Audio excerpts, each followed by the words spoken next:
Hello friends, welcome back to my YouTube channel. எல்லாரும் எப்படி இருக்கீங்க? ஸோ நம்ம முன்னாடி வந்து TVS IQUBE S மாடல் இருக்குது.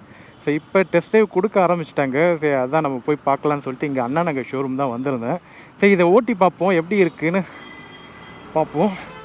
ரொம்ப நாளாக IQUBE எடுக்கணும், எடுத்து டெஸ்ட் ட்ரைவ் பண்ணணும்னு நினச்சிக்கிட்டு இருந்தேன். பட் இப்போ தான் சான்ஸ் கிடச்சிது. சரி இப்போ வந்து நமக்கு பிரேக் பிடிச்சி இதை லாங் ப்ரெஸ் பண்ணால் ஆன் ஆகிடும். சரி இப்போ நான் ஈகோ மோடில் நான் ஸ்டார்ட் பண்ணுறேன், எப்படி இருக்குது அப்படின்னு சொல்கிறேன்.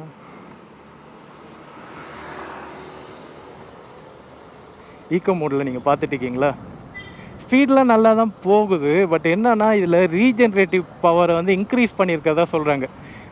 நம்ம பிரேக் பிடிக்க தேவையில்ல, நம்ம இப்போ விட்டாலே நம்ம வந்து இந்த பிரேக் பிடிக்கிற அந்த ஆக்ஷன் இருக்கா, அது ஆட்டோமேட்டிக்காக பை டிஃபால்ட்டாக ஹார்டாக செட் பண்ணியிருக்காங்க. அப்படி என்னென்னா உங்களுக்கு ரொம்ப நேரம் ரோல் ஆகாது, உங்களுக்கு அப்படியே ஸ்பீடை வந்து ரெடியூஸ் பண்ணிவிடும். 20% வந்து இன்க்ரீஸ் பண்ணியிருக்காங்க.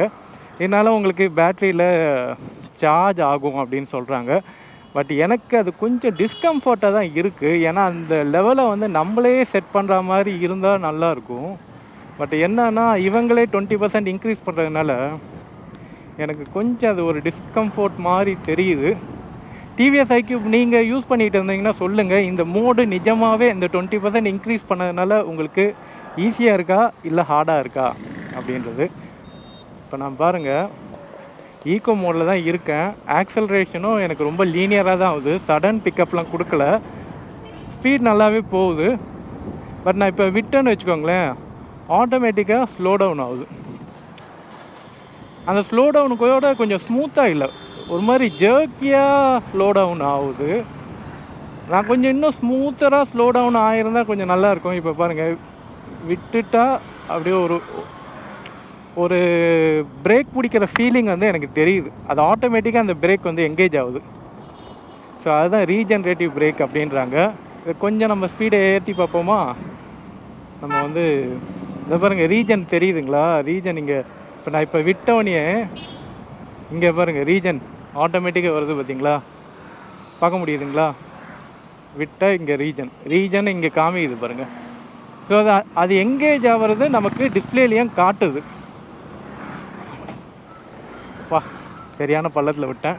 சரி நம்ம அடுத்தது வந்து மோடு சேஞ்ச் பண்ணுவோம். மோடு வந்து ஸோ நான் நின்று அப்புறம் தான் நான் பவர் மோட் சேஞ்ச் பண்ணுமா, இல்லை பவர் மோட் சேஞ்ச் ஆகிடுச்சு. நான் என்ன நினச்சேன்னா நின்றுட்டு பவர் மோட் சேஞ்ச் பண்ணிட்டு தான் போகணுமோ அப்படின்னு நினச்சேன். பட் நம்ம நிற்க தேவையில்லை, அது ஆட்டோமேட்டிக்காக நம்ம இப்போ ஆக்சிலேட்டர் விட்டாலே ஆட்டோமேட்டிக்காக பவரை வந்து நல்லாவே ரெடியூஸ் பண்ணி விடுது ரீஜன்னால். சரி வண்டியோட மிச்ச பெர்ஃபார்மன்ஸ்லாம் எப்படி இருக்குது அப்படின்னு பார்ப்போம். பெர்ஃபார்மன்ஸ் நல்லா தான் இருக்குது. ஏன்னா 4 kW மோட்டரு, உங்களுக்கு 4.4 kW பீக் பவரு, நல்ல பெர்ஃபார்மன்ஸ் உங்களுக்கு கொடுக்கும், அதில் டவுட்டே இல்லை. பட் இந்த பெர்ஃபார்மன்ஸை இந்த ரீஜன் வந்து கொஞ்சம் லேக் பண்ணி விடுது. நம்ம இந்த பெர்ஃபார்மன்ஸை ஸ்டெடியாக வச்சுக்கணுன்னா ஆக்சிலரேட்டரை கொஞ்சம் அட்லீஸ்ட் ஒரு 20 to 25% நம்ம வந்து ஆக்சிலேட்டர் பண்ணிகிட்டே இருந்தால் தான் வண்டி வந்து உங்களுக்கு ஸ்டெடியான ஸ்பீட் கொடுக்கும். நீங்கள் ஃபுல்லாக விட்டிங்கன்னா ஆட்டோமேட்டிக்காக அது பிரேக் போட்டுக்கும். ஸோ அப்படி வச்சுக்கோங்க, இது ஆட்டோமேட்டிக்காக உங்களுக்கு பிரேக் போட்டுடும். ஓகே, சஸ்பென்ஷன் இது வரைக்கும் ஸ்மூத்தாக தான் இருக்குது. இங்கே ஒரு மேனுவல் இருக்குது, சரி பார்ப்போம். இங்கே ஒரு மேனுவல், சூப்பராக இருக்குது. சஸ்பென்ஷன் சாஃப்ட்வேர் சைட்லேயே இருக்குது. உங்களுக்கு சஸ்பென்ஷனை பற்றி எந்த இஷ்யூவும் இருக்காது. உங்களுக்கு நல்லா மேடு பள்ளங்கள் போனாலும் நல்ல ஸ்மூத்தான ஒரு சஸ்பென்ஷனே கொடுத்துருக்காங்க. TVS IQUBE branded. ஸோ உங்களுக்கு சஸ்பென்ஷனை பொறுத்த வரைக்கும் உங்களுக்கு இஷ்யூ இருக்காது. டெய்லி கம்யூட்டுக்கு முதுகு வலிக்காமல் போயிட்டு வரலாம். பிக்கப் பண்ணால் செம ஸ்பீடு தெரியுதுங்களா, ஸ்பீடு ஐயோப்பா ஸ்பீட் பிரேக்கரா, சாரி கேஸ், இங்கெல்லாம் ஸ்பீட் போகிறது கொஞ்சம் ஆபத்தான ஒரு விஷயமா இருக்குது. ஏன்னா ஸ்பீட் பிரேக்கர் இருக்கிறது கண்ணுக்கு தெரிய மாட்டுது.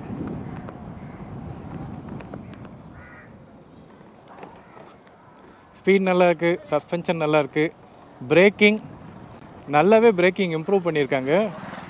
இதில் ஒரு டிஸ்க் பிரேக் தான் இருக்குது, ஃப்ரண்ட்டில் மட்டும்தான் டிஸ்க் பிரேக்கு.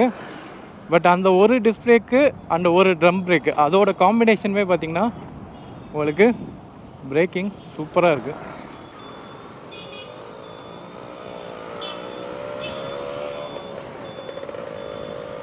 ஸோ ஓவர்டேக்கிங் பண்ணுறதுக்கெலாம் உங்களுக்கு பவர் மோட் நல்லாயிருக்கும்.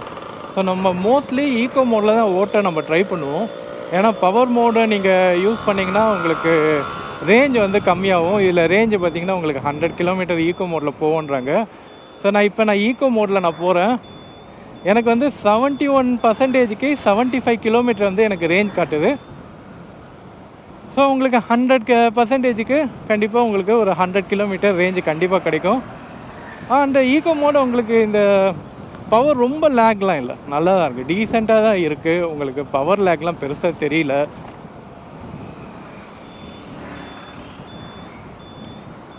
ஈக்கோ மோடில் அந்த ரீஜன் யூஸ் ஆகும்போது எனக்கு பவர் இன்னும் கொஞ்சம் லேக் ஆகிற மாதிரி இருக்குது. மிச்சபடி ஈக்கோ மோடோட பவர் ஓகே தான். அந்த ரீஜன் யூஸ் பண்ணும்போது மட்டும்தான் எனக்கு வந்து லேக் ஆகிற மாதிரி தெரியுது. மிச்சபடி இங்கே பாருங்கள், ஈவன் ஈக்கோ மோடில் கூட குயிக் ஓவர்டேக்லாம் ஈஸியாக பண்ணலாம், அதை பற்றி ஒன்றும் பிரச்சனை இருக்காது. டேர்னிங் ரேடியஸ் எப்படி இருக்குதுன்னு பார்க்கலாமா? போயிட்டு ஒரு யூ டர்ன் அடிச்சுட்டு நான் உங்களுக்கு சொல்கிறேன். ஸோ மகா மட்டமான ஒரு ரோடு வருது. சஸ்பென்ஷனில் குறை சொல்லவே முடியாதுங்க. சஸ்பென்ஷன் டூயல் ஷாக் அப்சார்வர் கொடுத்துருக்காங்க, சூப்பராக ஒர்க் அவுட் ஆகுது. சஸ்பென்ஷன் வந்து நல்ல ஜம்முன்னு இருக்குது. பேசிக்லி இந்த பிராண்டை ரெக்கமெண்ட் பண்ணுறதுக்கு காரணமே இதோட சஸ்பென்ஷன் அண்ட் இதோட சீட்டோட லென்த்து எல்லாமே நல்லாயிருக்கும் உங்களுக்கு. சரி, நான் இங்கே வந்து ஒரு யூட்டர்ன் உங்களுக்கு பண்ணுறேன். பின்னாடி வண்டி வருதா இல்லையா அப்படின்றத செக் பண்ணிவிட்டு நான் உங்களுக்கு ஒரு யூட்டர்ன் பண்ணுறேன். ஸோ வண்டியோட சென்டர் ஆஃப் கிராவிட்டியும் நல்லா இருக்குது. ஓகே, யூட்டர்னு பண்ண முடியுதா? பார்த்தீங்களா, நான் கீழே காலே வைக்கல, எனக்கு சென்டர் ஆஃப் கிராவிட்டி சூப்பராக இருக்குது. அதனால் யூட்டர்ன்லாம் நீங்கள் அசால்ட்டாக பண்ணலாம். கீழே கால் வைக்கணுன்ற அவசியம் கூட இருக்காது.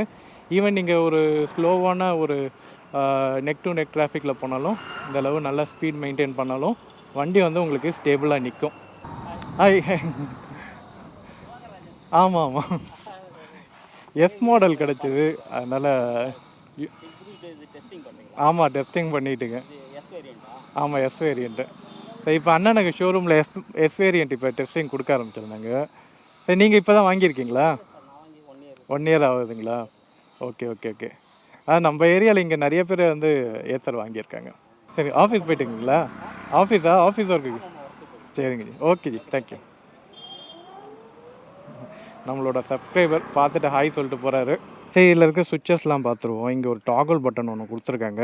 இதில் வந்து உங்களுக்கு மேப் வராது, ஜஸ்ட்டு ஈக்கோ அண்ட் ஸ்போர்ட்ஸை நீங்கள் வந்து சேஞ்ச் பண்ணிக்கலாம். ஈக்கோவில் க்ரீன் கலர் வரும், பவரில் வந்து ஆரஞ்சு கலர் வரும். ஓகே, ஸோ ஈக்கோவில் வந்து உங்களுக்கு கிட்டத்தட்ட ஒரு 100 கிலோமீட்டர் வரும். அண்ட் ஸ்போர்ட்ஸில் வந்து உங்களுக்கு அதான் பவர் மோடில் உங்களுக்கு ஒரு 70 to 80 கிலோமீட்டர் உங்களுக்கு ரேஞ்சு கிடைக்கும். உங்களுக்கு 80 கிலோமீட்டர் வரைக்கும் ஸ்பீட் போகும் வண்டி உங்களுக்கு. இங்கே டாகல் பட்டன் கொடுத்துருக்காங்க. ஸோ எஸ் வேரியண்ட்டில் அப்படின்னு வரும்போது உங்களுக்கு இந்த வைசர் அண்டு லுக்கு ஹைட்டுமே கொஞ்சம் ஹைட்டு ஜாஸ்தி அப்படின்னு சொல்கிறாங்க. கால் கூட பார்த்திங்கன்னா உங்களுக்கு இடிக்கலை, இங்கே வரைக்கும் பார்த்திங்கன்னா கால் இடிக்கலை உங்களுக்கு. இந்த அளவுக்கு நீங்கள் டேர்ன் பண்ணலாம். இங்கேயுமே பார்த்திங்கன்னா உங்களுக்கு நல்லா உங்களுக்கு ஸ்பேஷியஸாக இருக்குது. அண்டு இங்கே பார்த்திங்கன்னா உங்களுக்கு ஒரு டாகல் சுவிட்ச் இருக்குங்களா, பார்க்க முடியுதுங்களா? ஓகே, இந்த டாகல் சுவிட்சை வந்து நீங்கள் கிளிக் பண்ணிங்கன்னா சும்மா உங்களுக்கு செட்டிங்ஸ்லாம் வரும். இது சும்மா ஜென்ரல் செட்டிங்ஸ் தாங்க, வேறு ஒன்றும் இல்லை. இல்லை மேப் வராது. ப்ளூடூத் கனெக்ட் பண்ணிங்கன்னா இங்கே லெஃப்ட்டு ரைட்டு அப்படின்னு காமிக்கும், மேப் காமிக்காது. இவ்வளோ பெரிய டிஸ்பிளேயில் மேப் வைக்காது அப்படின்றது ஒரு குறை அப்படின்னு சொல்லலாம். ஏன்னா ஐக்யூப் இவ்வளோ விலை கொடுத்து வாங்கணும், ஒரு மேப் இல்லை, அப்படி டிஸ்பிளே இருக்குது ஆனால் மேப் இல்லை. அது வந்து ரொம்ப டிஸ்அட்வான்டேஜாக இதில் எனக்கு தோணுது. மிச்சபடி இங்கே ஒரு ஹோல்டர் மாதிரி ஏதாச்சும் கொடுத்துருந்தா, பாட்டில் ஹோல்டர் மாதிரி கொடுத்துருந்தாலும் நல்லா இருந்திருக்கும். ப்ரைஸ் வைஸ் உங்களுக்கு பார்த்தீங்கன்னா 1 lakh ப்ரைஸ் எவ்வளோ வருதுன்னா 1,35,000 ஆகிடுதுங்க ப்ரைஸு. இந்த ப்ரைஸுக்கு டிவிஎஸ் ஐக்யூப் எஸ் வாங்கலாமா, ஓலா வாங்கலாமா அப்படின்ற ஒரு கன்ஃபியூஷன் எல்லாருக்கும் இருக்குமா? அது வந்து உங்களோட ப்ரெஃபரன்ஸ் தான். இப்போ நிறைய பேருக்கு வந்து ஓலா சஸ்பென்ஷன் ரிலேட்டட் ப்ராப்ளம் இருக்குது, அதனால் அது வாங்குறதுக்கு தயக்கமாக இருக்குது அப்படின்னா நீங்கள் ஐக்யூப் வாங்கிக்கலாம். இல்லை நான் ஓலா S1 ஏர் வாங்கிக்கலாம்னா உங்களுக்கு ஓலா S1 ஏருமே உங்களுக்கு இதே மாதிரி தான் உங்களுக்கு டூயல் ஷாக் அப்சரோட வருது. ஸோ அது நல்ல பெட்டு தான். உங்களுக்கு 1,20,000 எக்ஸ் ஷோரூம் ப்ரைஸுக்கு உங்களுக்கு ஓலா S1 ஏர் கிடைக்குது. வித் அப்டேட்டட் 4 கிலோவாட் பேட்டரியோட கிடைக்குது. என்னடா நீங்கள் இந்த வண்டியில் உட்காந்துட்டு ஓலா S1 ஏரை பற்றி சொல்கிறீங்கன்னா, நாங்கள் இப்போ காம்படிஷன் இது எப்படி இருக்குது அப்படின்றது சொல்கிறேன்.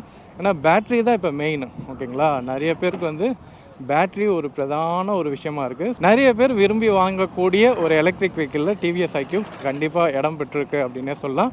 ஓட்டுறதுக்கும் ரொம்ப சூப்பராக இருக்குது. எஸ் மாடல் தைரியமாக வாங்கலாம். உங்களுக்கு சின்ன சின்ன லேக் இருக்குது, அந்த த்ராட்லிங் ரெஸ்பான்ஸ்லேயும் சின்ன சின்ன பிரச்சனைகள் இருக்குது அப்படின்னு சொல்கிறாங்க.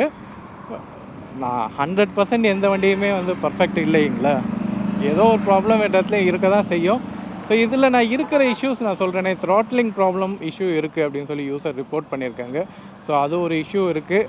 அது சில வண்டியில் தான், இப்போ ஒரு 100 வெஹிக்கிள்னால் அதில் ஒரு வெஹிக்கிளில் இது மாதிரி ஏதோ ஒரு பிரச்சனைகள் இருக்க தான் செய்யுது. சரி, நம்ம ஷோரூம் கிட்டே வந்துட்டோம். இங்கே தான் டிவிஎஸ் ஐக்யூப் ஷோரூம் இருக்குது, அண்ணா நகர் ரிவோல்ட் அண்ணா நகர் ஷோரூமில் அதுக்கு பக்கத்துலேயே இருக்குது. சரி, நம்ம டிவிஎஸ் ஐக்யூபை பற்றி சொல்லிடுவோம். இதோட டிஸ்அட்வான்டேஜ் பற்றி நம்ம பேசிகிட்டு இருக்கோம்ல, இன்னொரு டிஸ்அட்வான்டேஜ் நம்ம கொடுக்குற ப்ரைஸுக்கு இல்லை ஃபாஸ்ட் சார்ஜிங் இல்லை. சில பேர் என்னப்பா ஃபாஸ்ட் சார்ஜிங்லாம் எனக்கு தேவையில்லை, நான் வீட்லேயே சார்ஜிங் பண்ணிக்கிறேன் அப்படின்னாலும் ஓகே. ஆனால் இவ்வளோ பெரிய நிறுவனம் ஏன் ஃபாஸ்ட் சார்ஜிங் கொண்டு வரல? அதுக்கான எந்த ஒரு முயற்சியுமே அவங்க பண்ணல. அவங்க ஆரம்பத்துலேருந்தே வந்து இந்த ஃபாஸ்ட் சார்ஜிங்கும் அதுக்கான சார்ஜிங் ஸ்டேஷனும் வைக்கக்கூடிய எந்த ஒரு விஷயத்தையும் அவங்க எடுக்கலை அப்படின்னே நம்ம சொல்லலாம். அது பெரிய நிறுவனம், இவ்வளோ சர்வீஸ் சென்டர் வச்சுருக்கீங்க, இவ்வளோ ஷோரூம் வச்சுருக்கீங்க. ஷோரூமில் ஒவ்வொரு ஷோரூமில் நீங்கள் சார்ஜிங் ஸ்டேஷன் வச்சுருந்தாலே இந்நேரம் உங்களோட சார்ஜிங் ஸ்டேஷன் தான் ஜாஸ்தியாக இருந்திருக்கும். பட் அது ஏன் பண்ணலை அப்படின்றது டிவிஎஸ் தான் சொல்லணும்.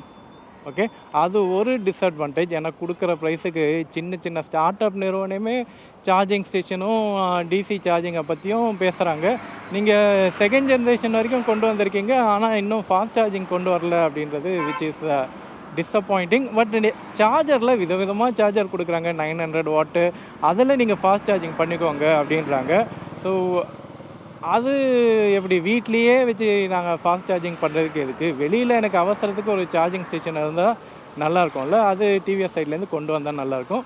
ஆஸ் அ ஹோல் என்னோடய ரெக்கமெண்டேஷனில் கண்டிப்பாக ஓலா, அடுத்தது பார்த்திங்கன்னா டிவிஎஸ் ஐக்யூப் கண்டிப்பாக சொல்லுவேன். அண்டு டிவிஎஸ் எஸ் மாடல் வந்து கண்டிப்பாக வேல்யூ ஃபார் மணி அப்படின்னே நம்ம சொல்லலாம். ஓகே, மேற்கொண்டு உங்களுக்கு டிவிஎஸ் ஐக்யூபை பற்றியோ இல்லை வேறு ஏதாச்சும் எலக்ட்ரிக் வெஹிக்கிளை பற்றியோ உங்களுக்கு சஜஷன் வேணும்னா எனக்கு மெயில் பண்ணுங்கள். இந்த வீடியோவை இதோட நம்ம முடிச்சுப்போம். Okay, see you on next video. Take care. Bye bye.